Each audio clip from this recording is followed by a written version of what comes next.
Kim Ellis, the Director of Business Development here at the Plaza, Right Step Media, and the Plaza Cinema Cafe. The sonnets, Shakespeare's sonnets, are collections of poems that have such timeless themes as love, beauty, death, and inconstancy. While these 154 sonnets have fascinated and frustrated scholars for centuries, they can also be enjoyed as Shakespeare's thoughts on love, on friendship, on sex, on betrayal, jealousy, and forgiveness. A sonnet was a very popular form of love poem in Shakespeare's day. They didn't use anybody's names to protect both the innocent and the guilty. They're rather mysterious. They're sometimes a bit of a riddle, meant to be very clear to the person that they're sent to, and just a little bit of a puzzle for everybody else. A sonnet is a 14-line poem of 4 quatrains, 3 groups of 4 lines with alternating rhymes and ending with a couplet of 2 rhyming lines. Shakespeare used sonnets in his plays as well. The first meeting of Romeo and Juliet, their first dialogue, forms a sonnet.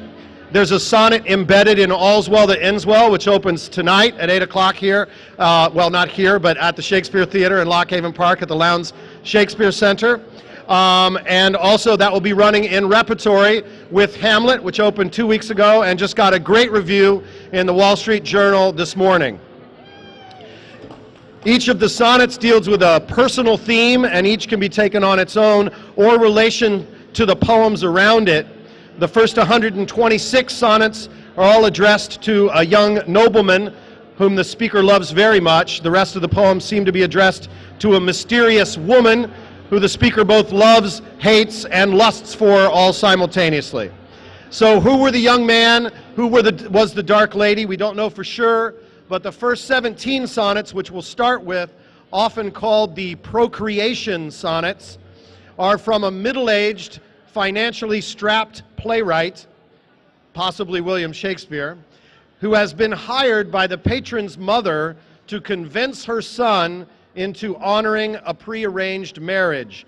The poet urges this young man to marry and have children, thereby passing down his own beauty to the next generation. This has historical basis in the young Earl of Southampton, who was both known for his good looks and also for his refusal of his parents when they demanded for him to marry. It may be, many people believe, that Southampton's parents hired Shakespeare to write these first sonnets to convince the Earl to marry and have children. In these poems, the playwright urges the beautiful young man to replicate his own beauty by having children, and tries to shame him in saying that he sins by threatening to leave the world no copy of his own beauty. Which brings us to sonnet number 1. From fairest creatures we desire increase, that thereby beauty's rose might never die. But as the riper should by time decease, his tender air might bear his memory.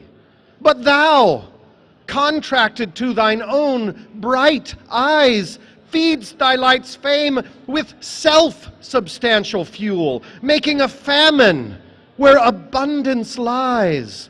Thyself, thy foe, to thy sweet self too cruel. Thou, that art now the world's fresh ornament, and only herald to the gaudy spring within thine own bud, buryest thy content, and, tender churl, makest waste in misering. Pity the world, or else this glutton be, to eat the world's due by thy grave and thee.